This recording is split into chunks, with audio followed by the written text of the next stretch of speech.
आवाम के अगेंस्ट नहीं जा सकते। एक सादा बात है जो ये है कि आपने जितने मर्जी कांटे लगाए हो, हमें पसंद है ना इमरान अहमद खान नियाजी, आप जितना मर्जी कर लें उसका नाम नहीं ले सकते। हमें पसंद है तो बस पसंद है, बगैर वजह के पसंद है। अगर आप कहेंगे जी हमारे पास कोई लॉजिक नहीं, रीज़न नहीं है, तो चलें ऐसे ही पसंद है। अभी आप वो क्यों दें, लॉजिक नहीं देते ऐसे। अच्छा सनम जुवैद साहब, ये बताइए कभी आपने फारग टाइम में कभी सोचा है कि ये जो मेरी एक सियासी जान लिखूंगी और मेरे लिखने से बहुत तकलीफ होती है, मेरे बोलने से बहुत तकलीफ होती है, आम शहरी बोल रहे हैं। मैं हमेशा अपने इंटरव्यूज में पहले भी कहती रही हूँ कि मैं एक टैक्स पेयर हूँ, मैं एक पाकिस्तानी सिटीजन हूँ।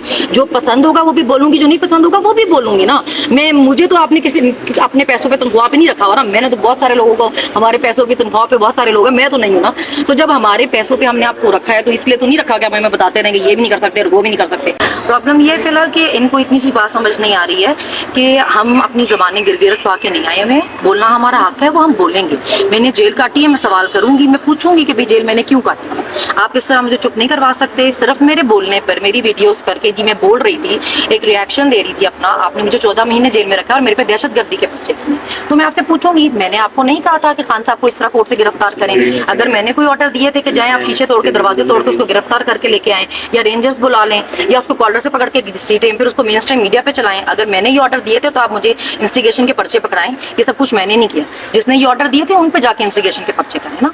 मैम 14 अगस्त के हवाले से आप क्या कहेंगी? 14 अगस्त का कल आप बाहर सबको निकलना चाहिए, हमारा हक है। देखें, हम जिस मर्जी पार्टी को सपोर्ट करना चाहें, जिसका मर्जी झंडा पकड़ना चाहें, जो मर्जी लीडर को पसंद करें, हमारा हक है ये।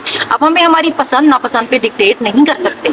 आप कैसे किसी को बता सकते हैं कि क्योंकि हमने इस पे कांटा लगाया हुआ तो तुम लोगों को पसंद नहीं हो सकता। आप अपने पास रखें ना अपने कांटे। हमारे पास आइन में ये हक है, हमारे वोट के जरिए हमें मिला है कि हम जिसको मर्जी पसंद करें। अब मैं 50 रीजन भी बता सकती हूँ, मगर नहीं बताती, मेरी मर्जी मुझे ऐसी पसंद है बगैर वजह के। कल इमरान खान ने कहा है कि कौम में एक लावा पक चुका है, मैं कॉल देने वाला हूँ कि कौम बाहर निकलेगी। क्या ये जो PTI की मौजूदा क़यादत है जो इस वक्त अंदरूनी इख्तिलाफात का शिकार नज़र आती है, जैसे कि हम शेर अफजल मरवत की भी बात करें, तो क्या ये मौजूदा क़यादत एहतजाज को लीड कर पाएगी? क्या वो इम्पैक्ट क्रिएट कर पाएगी? देखिए, कोई ऐसे इख्तिलाफात नहीं है। हर पार्टी इतनी बड़ी पार्टी है, हर पार्टी में लोगों की डिफरेंस ऑफ ओपिनियन होता है, हर किसी को एक दूसरे से इख्तिलाफ राय होती है। वो मतलब ये आम चीज़ होती है पार्टी में। इसको पता नहीं PTI की चीज़ों को सिर्फ उतना हाईलाइट किया जाता है। मरवत साहब हो या कोई भी हो, ये पार्टी का अपना अंदरूनी मामले, वो हल हो जाएंगे, वो इतना बड़ा इशू नहीं है। तो कब तक सड़कों पे निकल रहे हैं? तो कब तक ये सड़कों पे तो हम है ना, अदालतों और सड़कों पे तो 2 सालों से हम है ही है। अच्छा सनम जुवैद साहब, ये बताइएगा कि आप लाहौर गई हैं, दोबारा आप गई हैं या नहीं गए, ये बताइए। जा सकी ना, इसलिए नहीं जा सकी क्योंकि अभी मुझे ये भी नहीं पता कि कहाँ से पुलिस बैठी हुई है खैर से अरेस्ट करने के लिए। मैं अभी इसीलिए यहाँ पे हाई कोर्ट आई थी कि आपका अगर मकसद इन्वेस्टिगेशन करना है, अगर एक्चुअली आप लोग चाहते हैं पता चले कि भाई ये जो बयानिया नौमी आपने बनाया है इसका क्या रीजन था, तो अब हम यहाँ से भागे तो नहीं है, आप इन्वेस्टिगेशन कर सके हैं। लेकिन आपका क्योंकि मकसद है हमें जेलों के पीछे रखना, खुद आप नहीं चाहते सच सामने आए, खुद आप नहीं चाहते लोगों को हकीकत पता चले, तो डराने धमकाने के लिए आप लोगों के घरों से औरतें उठाएं और उनको जेलों में बंद कर दें कि डर के हमारे कोई निकले ना, कि ये तो औरतें भी नहीं छोड़े तो हम भी घरों में बैठते हैं। मगर ना हम डरने वाले हैं ना कोई और डरेगा, तो सब निकलेंगे कि जो हालात पाकिस्तान के आपने कर दिए हैं, लोग सड़कों पर ही हैं। जुवैद साहब, ये बताइएगा कि कोर्ट मार्शल का जो है सिलसिला शुरू हो चुका है, एक जनरल साहब को दिया गया है, आपको लगता है पूरा एहतसाब होगा? एक हाथ से कोई फर्क नहीं पड़ेगा, ये 5-7 का करें तो फिर कुछ बेहतर हो सकता है। नहीं, ये बयान आ रहे हैं कि इसमें 9 मई में जनरल फैज हमीद का आता, वो PTI वालों को कह रहे थे कि फलां जगह पे पहुंचे। इस बात में कितनी हकीकत है? देखिए, अभी मुझे इनकी स्क्रिप्ट की समझ ही नहीं आती। इन्होंने इमरान खान को जेल में रखा हुआ ये कह करके उसने ये सारा कुछ प्लान किया, पहले से किया, प्लानिंग थी, ट्रेनिंग थी, पता नहीं क्या क्या था, और फिर मेरे पे 13 पर्चे हुए हैं इंस्टिगेशन के कि मैंने लोगों को इंस्टिगेट किया तो वो घर से निकले। अभी या तो उसने प्लान किया हुआ था पहले से, या हमारी इंस्टिगेशन से निकल गए। अभी जो स्क्रिप्ट लिखे उसमें थोड़ा उस पर काम करके लिखे ना, क्योंकि अभी लोग सवाल करते हैं। अगर मैं पूछूंगी कि अगर मैंने इंस्टिगेट किया तो फिर इमरान खान जेल में क्यों है, और अगर वो जेल में है तो फिर हम जेल में क्यों इंस्टिगेशन पे? फिर आप सवालों पे भी आपको तकलीफ हो जाएगी कि ये बोलते हैं, फिर जुबान आपको मुनासिब नहीं लगती। तो जब हालात मुनासिब ना हो तो जुबान भी मुनासिब। अच्छा मैडम, आपको एक ही टाइम पे 3 जगहों पे दिखाया गया है कि सनम जुवैद फलां जगह मौजूद थी, फलां जगह मौजूद थी, इसमें ये क्या कहेंगी? मैं बहुत काबिल हूँ, मैं एक वक्त में 3 जगह पे नहीं 7 जगह पे। रूहानी ताकत तो नहीं? हाँ, मैं 7 जगह पे एक ही टाइम पर थी। तो मेरे में काबिलियत बहुत है, वो टैलेंट पुलिस को ही सिर्फ नजर आ रहा है, तो उसमें मैं क्या ही कह सकती हूँ। सनम जुवैद साहब, ये बताइएगा कि मरियम नवाज के खिलाफ तरफ अब ज़बान बंदी जो है अदालत भी आपको रोकती है कि बोला मत करें, अब ये ज़बान बंदी पे कहम रहेंगी या ये रिबटल देती रहेंगी? नहीं, देखिए ऐसा अदालत की तरफ से कोई ऑर्डर नहीं था कि मैं मरीम नवाज के, उन्होंने ऐसा कोई ऑर्डर नहीं दिया था। उन्होंने बस बयानात के हवाले से रोका गया था। तब तक जब तक उनके पास केस है तब तक मैं 3 दिन के लिए कहा था उन्होंने, सिर्फ ऐसा कोई अदालत नहीं दिया। जब मेरे पे बात होगी मैं जवाब दूंगी। अगर आप किसी बेवकूफ को बिठा देंगे सुबह शाम प्रेस कॉन्फ्रेंस करने के लिए, वो सारा दिन बोलेंगे कि चैम्बर में घुस गई, तो बीबी ये अदालतों पे चढ़ने और चैम्बर में घुसने और डिग्गियों में छुपने वाले काम हमारे नहीं है। मैं तो कोर्ट में सबके सामने मेरी हियरिंग थी, उस पे ही गई थी और वहीं बात की थी, जज से शुक्रिया अदा किया था इद्दत केस पे।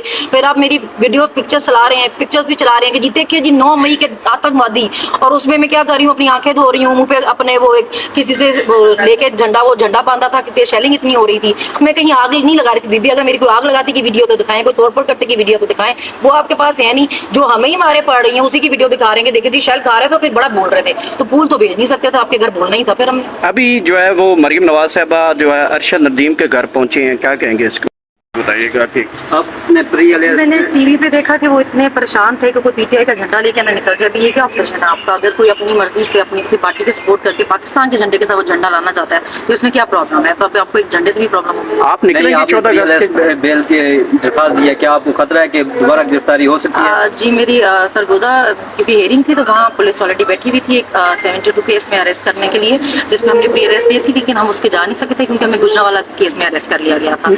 बयान इतनी क्यों है? देखिए दोनों आप ऐसे करना था, हमारी रिश्तेदारी है कोई इशू ये है कि आप लोगों को ये बताना चाह रहे हैं कि आपको कोई नहीं पसंद हो सकता और आपको कोई पसंद होना बिल्कुल चाहिए। ठीक है। अभी आप लोगों को उसकी पसंद नापसंद नफरत मोहब्बत पे डिक्टेट नहीं कर सकते। अगर कोई नहीं पसंद है तो हो सकता है मेरे पास कोई रीजन ना हो, मुझे एमी ना पसंद हो, और अगर पसंद है तो उसके भी हो सकता है मुझे बस मेरे दिल को पसंद हो ना मेरे पास कोई वजह ना हो। तो अगर मुझे वो बीबी पसंद नहीं है तो आप मुझे कैसे बता सकते हैं कि क्योंकि हमें वो बड़ी काबिल लगती है, काबिल तो खैर वो है भी नहीं, तो आपको भी पसंद होनी चाहिए। आपने गलत किया उसे पंजाब पे रखे मेरी तरफ से, अगर मुझे पसंद नहीं है तो बस नहीं है, मेरे पास कोई रीजन। अच्छा ये बताइएगा कि मुस्लिम लीग नून के बारे में कई सहाफ़ियों ने ये बात की है कि जो सोशल एक्टिविस्ट हैं उनको खरीदने की बात करते हैं, उनको फिर अगर ख़रीदा ना जाए तो उनके ऊपर धमकियां, उसके फैमिली को टार्चर करती हैं, तो आपके साथ भी ये कुछ हुआ है? खरीदने की कोशिश की गई है नून लीग की तरफ से? मेरा मोबाइल इनके पास पिछले 15 महीने से है, मैं किसी व्हाट्सएप ग्रुप का मेंबर नहीं थी पीटीआई के, उनकी किसी सोशल मीडिया टीम की मेंबर नहीं थी, कुछ भी नहीं थी। अभी आप समझें कि कोई टीमें नहीं है, उसको लोगों की सपोर्ट है, आम आवाम की सपोर्ट है, जिसके पास मोबाइल है वो अपनी बात कर सकता है ना। अभी मैं कोई टीम की मेंबर तो नहीं हूँ, मैं फिर जो दिल करेगा बोलेंगे, जो दिल करेगा। वो कह रही है कि मैं इस वक्त वज़ीर आला पंजाब जो है वो हजरत उमर फारूक के मॉडल को फॉलो कर रही हूँ और मैं अपनी हुकूमत चला रही हूँ।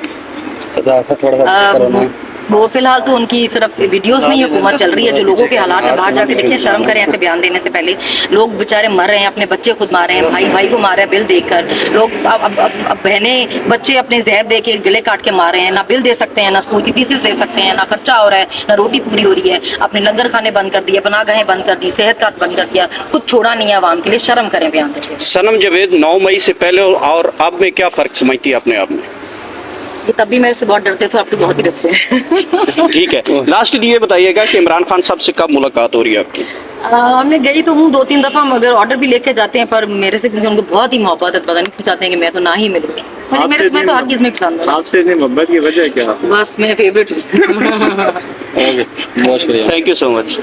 करने का इतना क्या, हम कोई असले लेके तो नहीं फिर रहे ना, एक बोल रहे हैं, जुबान है हमारे पास, वो एक उससे भी आपको इतनी प्रॉब्लम है कि बोले भी ना, बोलने दे लोगों को। आपको अपनी हरकतें नजर नहीं आ रही, हमारी जुबान नजर आती रहती है। जी बहुत शुक्रिया।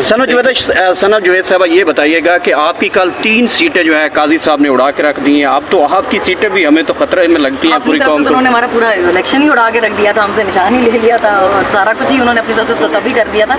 मगर जो आवाम है ना वो किसी कहीं और खड़ी हुई और ये सब कहीं और खड़े हैं, और अब इतनी आवाम से नहीं लड़ सकते।